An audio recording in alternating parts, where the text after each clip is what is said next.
ತಿರುಪತಿ ಲಡ್ಡು ಕಲಬೆರಕೆ ಆಗಿರುವಂತಹ ವಿಚಾರಣೆ ಇತ್ತು, ಅದು ಕೋರ್ಟಿಗೂ ಕೂಡ ಹೋಗಿತ್ತು. ಈಗ ವಿಚಾರಣೆ ಮುಂದೂಡಿಕೆ ಕೂಡ ಆಗಿದೆ ಅನ್ನುವಂಥ ಮಾಹಿತಿ ಬರ್ತಾ ಇದೆ. ತಿರುಪತಿ ಲಡ್ಡು ಪ್ರಸಾದದಲ್ಲಿ ಕಲಬೆರಕೆ ವಿವಾದ ಪ್ರಕರಣ ಏನಿದೆ, ಸುಪ್ರೀಂ ಕೋರ್ಟ್ನಲ್ಲಿ ವಿಚಾರಣೆ ಇತ್ತು. ಅಕ್ಟೋಬರ್ 3ಕ್ಕೆ ಈಗ ವಿಚಾರಣೆ ಮುಂದೂಡಿಕೆ ಆಗಿದೆ. ಕೊಬ್ಬು ಮಿಶ್ರಿತ ತುಪ್ಪವನ್ನ ಬಳಸಲಾಗಿದೆ ಅನ್ನೋದಕ್ಕೆ ಪುರಾವೆ ಎಲ್ಲಿದೆ? ಸರ್ಕಾರದ ಪರ ವಕೀಲರಿಗೆ ಸುಪ್ರೀಂ ಕೋರ್ಟ್ ಪ್ರಶ್ನೆಯನ್ನ ಕೇಳಿದೆ.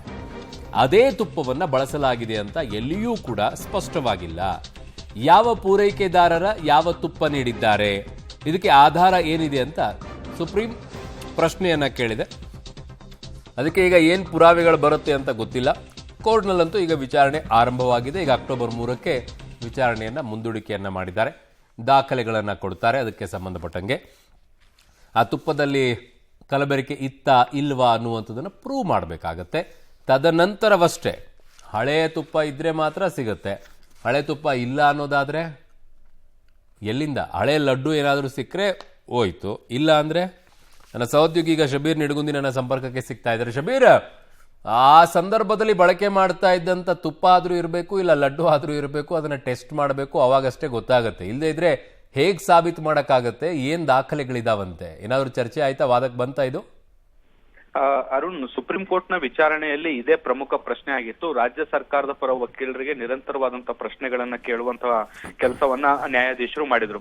ಮುಖ್ಯವಾಗಿ ತಿರುಪತಿಗೆ ಈಗ 5 ಕಂಪನಿ, ಬೇರೆ ಬೇರೆ ಕಂಪನಿಗಳಿಂದ ತುಪ್ಪ ಪೂರೈಕೆ ಆಗ್ತಾ ಇರುವಂತದ್ದು. ಇದರಲ್ಲಿ ಯಾವ ಕಂಪನಿಯ ತುಪ್ಪದಿಂದ ಏನು ಕೊಬ್ಬು ಮಿಶ್ರಣ ಆಗಿರುವಂತದ್ದು, ಮತ್ತೆ ಇದನ್ನ ಹೇಗೆ ಪರೀಕ್ಷೆ ಮಾಡಿದಿರಿ ಅನ್ನುವಂತಹ ನಿರ್ಧಾರಕ್ಕೆ ಬರಲಾಗಿದೆ ಅನ್ನುವಂಥದ್ದನ್ನ ಪ್ರಶ್ನೆ ಮಾಡಿದ್ರು.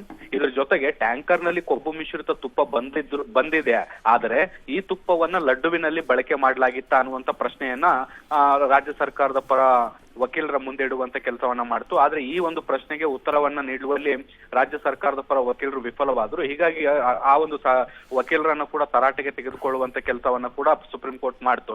ಸಂಪೂರ್ಣವಾದಂತ ಮಾಹಿತಿಯೊಂದಿಗೆ ಕೋರ್ಟ್ಗೆ ಬರಬೇಕು. ನೀವು ತುಪ್ಪದ ಟ್ಯಾಂಕರ್ ನಲ್ಲಿ ಕೊಬ್ಬು ಮಿಶ್ರಿತ ತುಪ್ಪ ಇತ್ತು ಅನ್ನುವಂತ ಮಾಹಿತಿಯನ್ನ ಕೊಡ್ತಾ ಇದ್ದೀರಿ, ಆದ್ರೆ ಇದು ಲಡ್ಡುವಿನಲ್ಲಿ ಮಿಶ್ರಣ ಆಗಿತ್ತಾ ಅನ್ನುವಂತ ಪ್ರಶ್ನೆಗೆ ನಿಮ್ಮ ಬಳಿ ಯಾವುದೇ ಉತ್ತರಗಳಿಲ್ಲ.